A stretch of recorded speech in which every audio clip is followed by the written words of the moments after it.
ஜெய் குரு தத் ஜெய் குரு பரசுராம். இன்றைக்கி நம்ம ராகு கேது தோஷம் பள்ளியறை பூஜை அப்படிங்கிற தலைப்பில் இன்றைக்கி நம்ம பார்க்க போகிறோம்.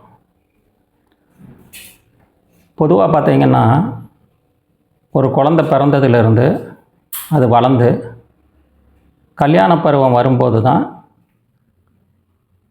அதுக்கு திருமண பொருத்தம் பார்க்க போகணும்னு சொல்லும்போது ராகுகேது தோஷம், செவ்வாய் தோஷம், சுக்கிரன் தோஷம், குழந்தைக்கு பார்க்கும்போது குரு தோஷம், இப்படி ஒவ்வொன்றா சொல்லுவாங்க. ஆக்சுவலாக நம்ம பிறந்ததுலேருந்தும் நம்ம எதுவும் பார்க்க மாட்டோம். கல்யாணம் முடிஞ்சதுக்கப்புறமா அதை பார்க்க மாட்டோம். ஆனால் திருமண பொருத்தம்னு வரும்போது ஒவ்வொருத்தரும் தன்னோட ஜாதகத்தை எடுத்துகிட்டு, குழந்தைகளோட ஜாதகத்தை எடுத்துகிட்டு போகும்போது உங்களுக்கு இந்த மாதிரி தோஷம் இருக்குதுன்னு சொல்லுவாங்க. இப்போ அதுக்காக ஒவ்வொருத்தரும் ஒவ்வொரு விதத்தில் அவங்கவுங்களோட நம்பிக்கையை பொறுத்து அதற்குரிய என்ன பூஜை வழிபாடுகள் உண்டோ அது எல்லாருமே செஞ்சிட்ருக்காங்க. இப்போ நம்ம என்ன செய்ய போகிறோம்னா, இந்த ராகுகேது தோஷம்னா என்ன, இது எதுக்காக நம்ம பார்க்க போகிறோங்கிறத இதை பற்றின ஒரு விரிவான விளக்கத்தை நீங்கள் தெரிஞ்சுக்கணும். இப்போ ஒரு பொதுவாக ஒரு குழந்தை பிறக்குதுன்னா அந்த குழந்தையை பொறுத்தவரையில்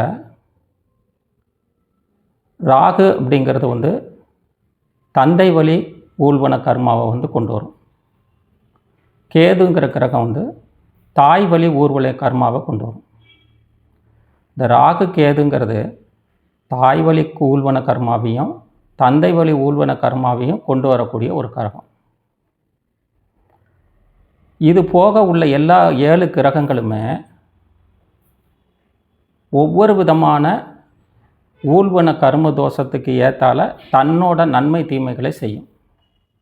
ஒவ்வொரு மனிதனுக்கும் எல்லா கிரகங்களும் அவங்களோட தாய் தந்தை வழி உள்ள ஊழ்வன கர்மாவோட அடிப்படையில் தான் ஒவ்வொரு கிரகங்களும் செயல்படுது.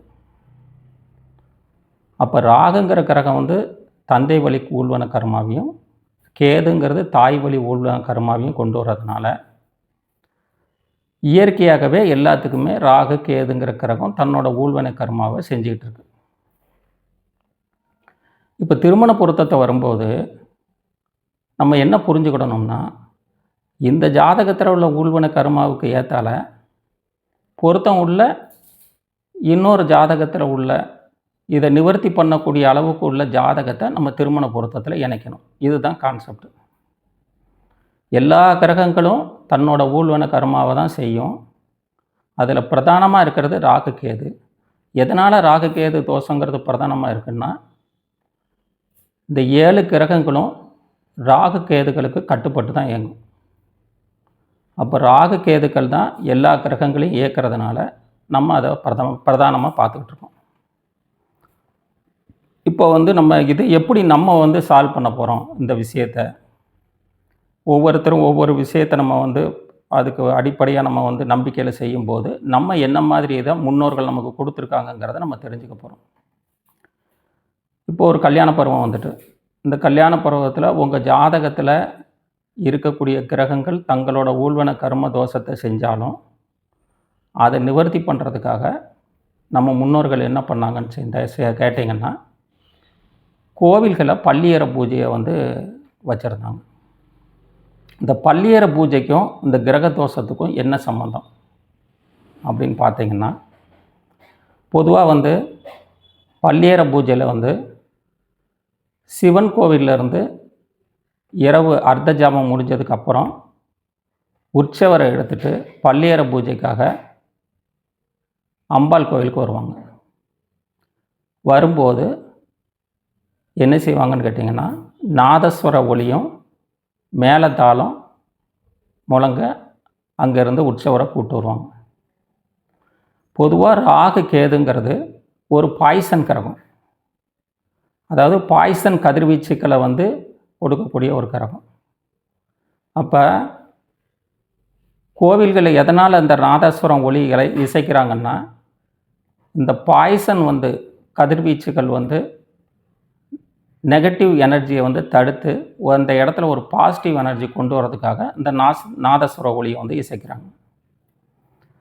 அப்போ சிவன் கோயிலில் வச்சு நீங்கள் பார்த்தீங்கன்னா இந்த நாதஸ்வர ஒலி இசைக்கும்போது அங்கே வந்து எக்கோ அடிக்காது, மேளதாளம் எதுவுமே எக்கோ அடிக்காது. சிவன் கோயிலேருந்து அம்மன் கோயிலுக்கு வரும்போது சிவன் கோயிலில் வச்சு எந்த எக்கோவும் அடிக்காது. இசை வந்து அந்த நாதஸ்வரம் அப்படியே நம்ம கேட்கும். இது வந்து அந்த நாதஸ்வர ஓசைக்கு வந்து ராக கேதுக்கள் வந்து கட்டுப்படும்.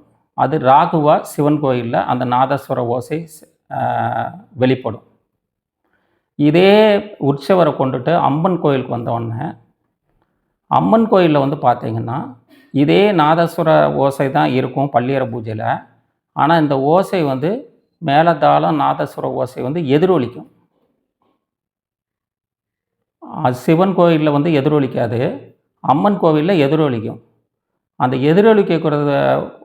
எதிரொலிக்கக்கூடிய அந்த இசை வந்து கேது கிரகமாக வெளிப்படுது. கேது கிரகத்தை கட்டுப்படுத்தக்கூடிய ஒரு ரசாயன மாற்றத்தை அங்கே உண்டு பண்ணுது.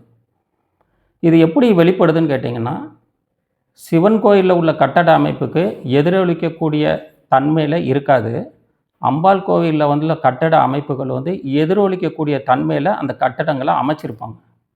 அதனால் நீங்கள் கவனிச்சிங்கன்னா இந்த பள்ளியற பூஜையில் போய் கலந்துக்கிட்டிங்கன்னா சிவன் கோயிலிருந்து அதே நாதஸ்வர இசை ராகுவாக வெளிப்படும். அம்மன் கோவிலில் வந்து அந்த கட்டடங்கள் பட்டு எதிரொலிக்கக்கூடிய அந்த நாதஸ்வர இசை வந்து கேது கிரகத்தை கட்டுப்படுத்தக்கூடிய ஒரு இசையாக வெளிப்படும். இது வந்து ஒரு வித ரசாயன மாற்றங்களில் அந்த இடத்துல நமக்கு வந்து அது வந்து இயற்கையாகவே வந்து கட்டுப்படுத்தப்படுது. அப்போ வந்து நம்ம என்ன செய்யணும்னா, ஒரு கல்யாண பருவம் வந்துட்டுன்னா இயற்கையாகவே நம்ம சிவன் கோயிலில் போய் அங்கே வழிபட்டுட்டு அந்த பள்ளியற பூஜையில் போய் அந்த கல்யாணம் ஆகக்கூடிய பொண்ணோ பையனோ போய் கலந்துக்கிட்டு சிவன் கோயிலிருந்து அம்மன் கோயிலில் வந்து பள்ளியற பூஜை கலந்துட்டு அந்த பள்ளியற பூஜையில் வந்து வெத்தலை பாக்கு பழம் வச்சு நீங்கள் வழிபடும்போது உங்களுக்கு வந்து இயற்கையாகவே ராகு-கேது தோஷங்கள் அப்படிங்கிற விஷயத்தை வந்து நீங்கள் வந்து நிவர்த்தி பண்ணிக்கலாம்.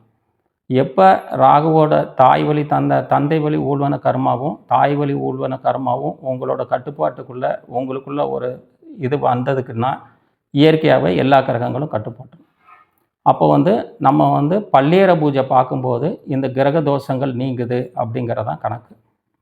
ஒரு கல்யாண வீட்டில் பார்த்தீங்கன்னா நாதஸ்வரம் இசைப்பாங்க, மேளதாளம் நாதஸ்வரம் இதைத்தான் இசைப்பாங்க.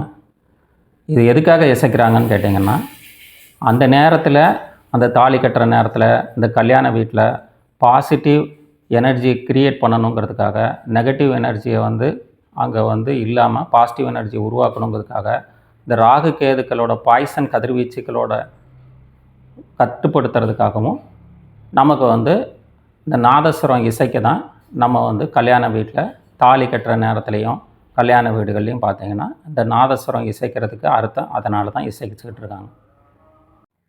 இப்போ வந்து நம்ம என்ன செய்யணும்னு கேட்டிங்கன்னா, ஒரு குழந்தைக்கு வந்து கல்யாண பருவம் வருது அப்படின்னாச்சுன்னா ஒரு 20 வயசுலேருந்து 23 வயசுக்குள்ளே அவங்க எந்த காலகட்டத்தில் அந்த குழந்தைக்கு கல்யாணம் வருதுங்கிறத பெற்றோர்கள் நீங்கள் வந்து தெளிவாக அதை வந்து தெரிஞ்சுக்கிடணும். முதல்ல அவங்களுக்கு எத்தனை வயசுக்கு கல்யாண காலகட்டங்கள் வருதுங்கிறத தெரிஞ்சுட்டு அதுக்கு ஏற்றால கூட நீங்கள் வந்து அந்த வழிபாடுகளை வந்து மேற்கொள்ளலாம். நீங்கள் ரொம்ப லேட்டாக போய் கல்யாண காலகட்டங்கள்லாம் முடிச்சுட்டு போகும்போது உங்களுக்கும் பிரச்சனையாக இருக்கும். அதனால் நீங்கள் அந்தந்த காலகட்டம்லாம் தேர்ந்தெடுத்து அதை சரியான முறையில் பயன்படுத்தணும். இப்போ ராகு கேதுங்கிறது ஒரு பாய்சன் கிரகம். அதே நேரத்தில் பார்த்திங்கன்னா இந்த ராகு கேதுங்கிறது வந்து அடைப்புன்னு சொல்லுவாங்க. அது வந்து அடைக்கிறது. இப்போது சிலருக்கு வந்து ராகு கேதுக்கள் வந்து ராகு கிரகம் வந்து யோகத்தை செய்யக்கூடிய கிரகமாக இருக்கும் ஒரு ஜாதகத்தில். அவங்களுக்கெல்லாம் பார்த்திங்கன்னா இருதய அடைப்பு, மூளையில் இரத்த அடைப்பு, எந்த அடைப்பும் இருக்காது அவங்களுக்கு. ராகு யோகமாக இருக்கிறவங்களுக்கு எந்த விதமான அடைப்புகளும் வராது. உடலில் வந்து அடைப்புனால் வரக்கூடிய எந்த வியாதிகளுமே வராது அவங்களுக்கு. அது வந்து ஆரோக்கியமாக இருப்பாங்க அந்த விஷயத்தில். ஹார்ட் ஃபெயிலியரு இதெல்லாம் எதுவுமே நடக்காது. மூச்சு திணறல் வந்து அடைக்கும். இதெல்லாம் ராகு கிரகம் யோகமாக இருக்கிறவங்களுக்கு அதெல்லாம் எதுவுமே நடக்காது. இந்த மாதிரி விஷயங்கள்லாம் இருக்கிறதுனால ராகுங்கிறது தந்தை வழி ஊழ்வன கர்மாவையும் கேதுங்கிறது தாய் வழி ஊழ்வன கர்மாவையும் கொண்டு வர்றது தான் ஒரு ஜாதகத்தோட பிறப்போட அமைப்பு.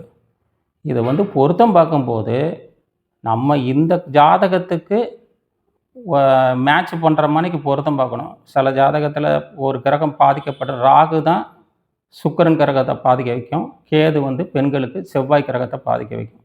அதுக்கு ஏத்தால பொருத்தம் பார்த்து அதை முடிக்க வேண்டியது நம்மளோட கடமை. கல்யாணத்துக்கு இந்த தோஷத்தை நிவர்த்தி பண்ணுறதுக்காக நம்ம வந்து கோயில்களில் போய் பள்ளியறை பூஜை கலந்துக்கிட்டு அதில் வெத்தலை பாக்கு பழம் வச்சு அந்த குழந்தைகளுக்கு வந்து வழிபாடு பண்ணும்போது அதிலிருந்து நிவர்த்தி ஆகலாம். அதாவது ஒரு பாசிட்டிவையும் நெகட்டிவையும் நம்ம இணைச்சோன்னா ஒரு பல்ப் எரியும். இதுதான் திருமண பொருத்தங்கிறது. ஒரு சரியான ஒரு இணைப்பை இணைக்கிறதுக்கு அந்த லைட் எரியணுங்கிறதுக்கு தான் நெகட்டிவ் எரிஞ்சாச்சுன்னா அது எரியாது. அதனால் சரியான முறையில் இணைக்கிறதுக்காக தான் திருமண பொருத்தங்கிறது. அதுக்கும் நீங்கள் பண்ணுற பரிகாரத்துக்கும் சம்மந்தம் கிடையாது. நீங்கள் வந்து நம்ம ஜாதகத்தில் சரியான நேரத்தில் ஒரு கல்யாணம் நடக்கணுங்கிறதுக்காக நம்ம இந்த வழிபாடை மேற்கொண்டாலே போதும். ஜெய் குரு தத், ஜெய் குரு பரசுராம்.